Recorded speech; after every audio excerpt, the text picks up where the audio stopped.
Et je vais rejoindre par là quelques aspects anthropologiques où j'aurais aimé dialoguer avec le précédent interlocuteur, où il va y avoir peut-être certains recouvrements, mais tant mieux.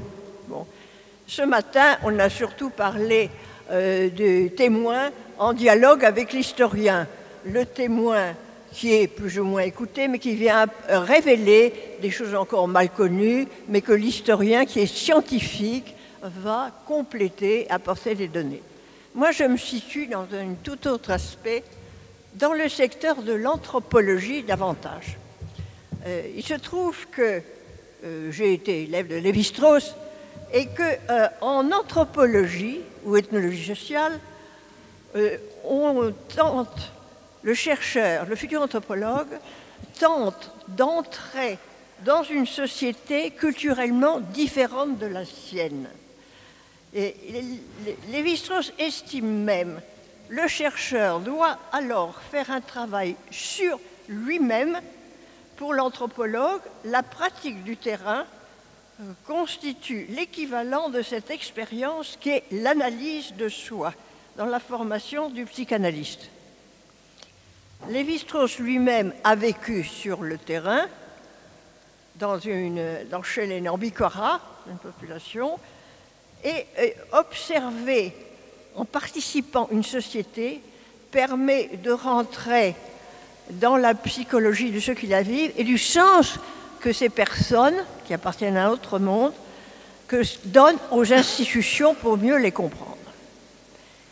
Il se trouve dans l'univers concentrationnaire, je parle de Ravensbrück, de Mauthausen ou d'autres, les déportés ont souvent parlé du camp, du système comme incompréhensible. C'est l'autre monde. Mais cet autre monde, le monde du mal, ils l'ont qualifié de différentes façons, l'autre mal dans lequel d'ailleurs le bourreau va adopter des normes qui correspondent au fonctionnement de cette autre société.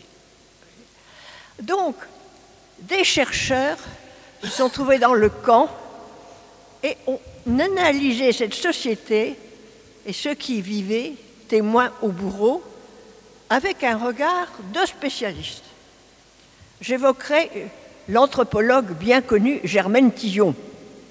Germaine Tillon avait utilisé les méthodes de l'ethnologie en s'impliquant dans une société, dans les Aurès. Elle a rédigé des travaux fort compétents à ce sujet, population berbère. Mais déportée à Ravensbrück, elle a utilisé ces méthodes pour tenter d'analyser ce système incompréhensible. Alors, comme résistante, elle a d'abord, dans une première étape, essayé simplement de connaître le nom des responsables, petit à petit de saisir les structures, etc. Et je me souviens que quelques temps après son arrivée du camp, elle a réuni un groupe de camarades pour expliquer le premier fonctionnement qu'elle a découvert de ce camp. Et elle a travaillé en profondeur dans le camp même pour cerner cette réalité de cet autre monde. Et puis, au retour, elle a été détachée au CNRS pour étudier la déportation. Et alors, je me souviens en particulier d'un travail qu'elle a rédigé là, très tôt, en 1954. Elle avait entrepris l'étude d'un convoi, les 27 000. Ce convoi, elle en avait la liste complète. Et elle avait parallèlement les documents allemands. Alors, c'était une expérience très intéressante, étude de type historien sur les documents qu'elle possédait, mais étude du témoignage de ces femmes. Et elle a livré cet article qui est assez peu connu de ses débuts, et dans lequel elle nous dit qu'elle trouve autant d'erreurs du côté des témoins que des documents allemands, qui devaient bien sûr être aussi réinterprétés. Alors, Germaine Tillon, elle est à la fois le chercheur qui observe, mais elle est témoin ô combien. Elle est logée au fameux bloc des NN, les Nuits et Brouillards, que je partageais également. Et dans ce bloc, nous avons les Nuits et Brouillards, vous connaissez tous cette qualification de gens qui doivent disparaître sans laisser de traces, couper du monde, ni être l'école. Mais il y a aussi les jeunes filles que nous appelons lapins, qui sont des opérés, des médecins allemands qui se livrent à des expériences atroces sur leurs jambes. Donc elle est témoin et chercheur, et elle voit ce camp parmi les pires. Et de plus, sa mère est au camp, va être emmenée, elle avait les cheveux blancs, elle est gazée. Donc, elle connaît les mécanismes les pires, mais elle est capable d'observer, d'analyser. Et elle nous dit ceci pour conclure. Après toutes les études, vous savez, elle a écrit 3 livres d'ouvrages sur Ravensbrück. Elle garde des documents historiques, mais elle a aussi ce regard d'anthropologue et de témoin. Et elle conclut de cette façon. Le récit le plus passionné, le plus fourmillant d'erreurs, est sans doute plus près de la vérité, moins dangereux en tout cas que certaines publications d'archives. C'est-à-dire, le chercheur anthropologue touche un autre univers qui échappe évidemment à l'historien qui travaille sur des archives. Il y a une dimension profonde de l'humain qui est ainsi saisie. J'ai également suivi, étudié, connu 2 autres chercheurs de discipline. Mon deuxième témoin chercheur est une psychologue, Marinette d'Ambuyan. Alors, Marinette d'Ambuyan va analyser la destruction du moi par étapes successives à Ravensbrück. Alors, cette psychologue communique sur les ruptures dans la vie pour la Société d'études psychologiques de Toulouse, en 1946, très tôt. Alors, elle commence par sa propre histoire. Elle est arrêtée en 1943, elle connaît la prison, des interrogatoires, puis ensuite la déportation à Ravensbrück. Et elle nous dit, dans l'arrestation, dans l'interrogatoire, bien sûr, c'est une coupure de sa vie, parfois très dure. Mais ce n'est pas encore l'étape finale de ce que nous en avons parfois appelé la déshumanisation, et je sais qu'elle connaît à Ravensbrück. Et elle va aussi utiliser ce terme, l'autre monde. Parce qu'elle dit, en prison, la société extérieure dont elle est coupée reste la même. Et là, elle peut avoir un bourreau qui la bat, qui la torture, mais pour elle, les valeurs de la société n'ont pas basculé. Elle reste dans cette lignée de normes d'une femme qui a subi une éducation, une société humaniste. Mais quand elle arrive à Ravensbrück, elle trouve cet autre monde où elle dit c'est un univers totalement étranger pour lequel la pensée n'a aucune prise. Elle a un monde sans repère, temporel, absurde, avec des ordres incompréhensibles. Et elle va suivre les dégradations de sa personne humaine. Le degré extrême va être l'angoisse par rapport à ce qu'est l'être humain. Elle se rappelle des belles œuvres, de l'art, etc. Et elle pose alors la question, est-ce que moi, qui ai intégré ces valeurs, je suis de la même espèce que le bourreau que nous surveillons, qui veulent nous déshumaniser. Vous voyez, elle suit ce mécanisme et les étapes successives. Elle dit, petit à petit, le monde mort du corps rentre en elle. Son moi commence à se dissoudre. Et parfois, elle découvre, au-delà de cette dégradation, un maintien de ces valeurs spéciales qu'elle avait intégrées. Mais d'abord, par exemple, par rapport au corps, je sais que nos médecins s'intéressent au corps, son corps, elle commence à ne plus le voir. Elle regarde le corps de l'autre, elle ne le connaît plus et elle ne connaît plus son propre corps. Il y a une désensibilisation. Par exemple, on voit près du lavabo un cadavre et elle pose son petit torchon serviette dessus. Cette désensibilisation. Mais elle constate aussi qu'il y a des efforts, des débuts d'une certaine reconstruction de soi-même, de la personne. La personne, c'est moi au regard d'autrui. Eh bien, grâce au groupe, grâce à l'amitié, la solidarité, petit à petit, elle peut redevenir une personne au regard de ses camarades. Au-delà de la notion de personne, nous avons le personnage. Le personnage, c'est celui qu'on veut présenter à autrui. Et là, il y a toute une perte de personnages pour certaines qui étaient personnages mondains, etc., qui se décantent du personnage.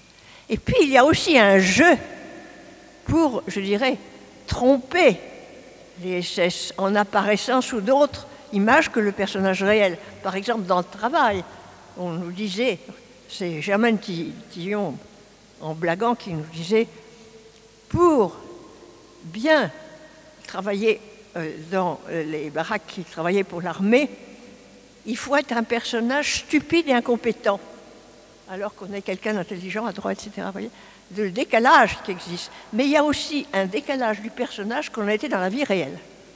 Et alors, elle va, après, au retour, voir comment on va procéder par résilience. Mais la résilience, pour certaines, elle a déjà fonctionné dans le camp, dans le groupe, dans la solidarité. Vous voyez, ce sont ces mécanismes, je vous donne des grandes lignes, parce que c'est très fouillé, très intéressant de voir ce moi qui se détruit par étapes, et cela sous la volonté des nazis de nous dépersonnaliser, vous voyez, de nous déshumaniser. On n'est plus que des numéros, on n'est plus que des choses, des stucs, etc. Une déshumanisation chez le bourreau, qui a un regard particulier sur autrui, qui a été endoctriné dans la Hitlerjugend, etc. Ça, c'est ces étapes intéressantes pour le chercheur qui a approfondi dans son vécu ce que subit le témoin. Vous voyez, ce n'est pas un travail sur document, c'est quelque chose de plus profond qu'il est important d'analyser.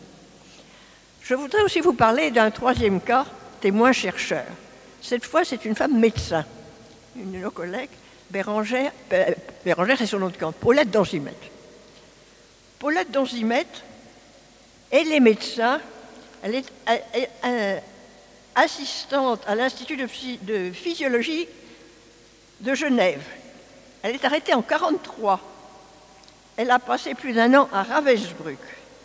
Et en 1947, elle publie un ouvrage, Les conditions d'existence et l'état sanitaire dans le camp de concentration de femmes déportées en Allemagne. Écrit au camp même, une partie des chapitres écrits au camp même. Elle a une observation extrêmement intéressante des calories, très scientifique, méthodique. Vous voyez, j'ai fait analyser après coup ce livre, c'est très rigoureux. Donc une partie des documents recueillis dans le camp, vécus, et complétés après au retour. C'est extrêmement intéressant de suivre ce qu'elle voit. Mais Bérangère a d'autres aussi expériences, puisque elle devient, à un moment, elle a une pneumonie, elle est hospitalisée au Révire, l'hôpital du camp. Et elle subit la condition de malade dans sa dégradation complète, qu'elle décrit, ces conditions-là, vous voyez. C'est un vécu très profond, mais qu'elle exprime avec son regard de médecin, de spécialiste. Alors, bien sûr, elle observe les maladies et elle rejoint pour la dégradation de la personne la psychologue Marinette également. Mais en plus, elle fait une analyse des troubles psychologiques mentaux au camp, dont elle dit il n'y a qu'une... Elle trouve peu de troubles spécifiques, sauf lieu, ce qui est lié à la faim, aux carences totales. Bon. Également les troubles de personnalité, etc. Je voudrais aussi, pour Bérangère, rappeler un acte de résistance médicale à Ravensbrück. Bérangère, à ce moment-là, mène un groupe de femmes que nous appelions les wagonneuses qui déchargeaient des wagons d'objets volés par les SS et qu'il fallait ranger dans une baraque spéciale. Ce groupe de femmes, d'un grand courage, partaient nus sur leur robe et ramenaient des pullovers verts pour leurs camarades. Donc, voilà une femme témoin, chercheur et praticienne qui a vécu ce camp comme une expérience extraordinaire. Alors, j'ajouterai aussi, elle était également au bloc des NN, Nuit et Brouillard. Et elle a vu les opérées polonaises. Et elle a même pu, chose exceptionnelle, regarder les plaies qu'avaient pratiquées les médecins SS sur leurs jambes. Et elles en ramènent les descriptions. Je dis, Ravensbrück devant un lieu d'expérimentation monstrueux grâce au courage de témoins chercheurs. Alors, retour, après la guerre, nous nous retrouvons et on a voulu rendre compte de ce qu'on avait vécu. On a beaucoup parlé depuis hier, le témoin qui raconte, qui ne peut pas raconter, qui raconte des choses explicites, implicites, qui est des vies, etc. Mais il fallait faire un travail plus rigoureux. Donc, dans les années 60, les deux associations de femmes, l'Amicale de Ravensbrück et la DIR, l'Association des déportés et internés de la résistance, ont décidé de mener un travail commun de témoins collectifs, avec des méthodes rigoureuses. Et dans ce collectif dont j'étais responsable, nous avions Geneviève de Gaulle. Geneviève de Gaulle avait une formation d'historienne. Et Geneviève de Gaulle a également été présente comme auditeur libre, mais aux témoins des gardiennes et des surveillants de Ravensbrück. Elle a écrit un article fort intéressant que je possède. Nous avions Marie-Claude Vaillant-Couturier, rappelé témoin, etc., et toute sa carrière. Nous avions les autres témoins dont je vous ai parlé tout à l'heure, et plusieurs autres. Alors, nous nous sommes livrés à un travail de méthode rigoureuse, de type anthropologique, sélectionnant les témoins, éliminant tout ce qui n'était pas sûr, recoupant entre elles tel ou tel témoignage, etc. Et nous avons publié cette expression du témoignage collectif, aussi rigoureux, je ne dis pas scientifique, mais aussi rigoureux que possible, qui s'appelle « Les Françaises à Ravensbrück ». Et ce témoignage collectif, social, je pense que c'est un exemple qu'il faut situer et ne pas oublier. Alors pour terminer, je voudrais vous dire ce à quoi nous sommes aboutis dans les conclusions. Ça a été difficile, parce qu'il y avait des femmes de tendances différentes, politiquement, idéologiquement, etc. Bon. Alors, parce qu'on disait toujours, le camp, un monde autre, le monde du mal incompréhensible. Mais d'un autre côté, une d'entre nous a trouvé la formule, au fond, Ravensbrück, c'est une sinistre parodie des sociétés réelles. Alors voilà quelques mots de nos conclusions. Le système interne du camp, fruit du nazisme, ne pouvait que reproduire les aspects les plus tragiques des sociétés humaines. Racisme, culte de la force brutale, race supérieure, etc. La création d'institutions de type habituel, liées à l'application de ces principes inhumains, a donné l'impression d'un système malgré tout cohérent dans l'absurde. Et cette analyse que nous faisons est très importante de présenter aux jeunes, on peut l'expliquer, et pour l'édification de la société future. Voilà notre expérience de témoins, chercheurs, participants avec des méthodes de type ethnologique. Merci.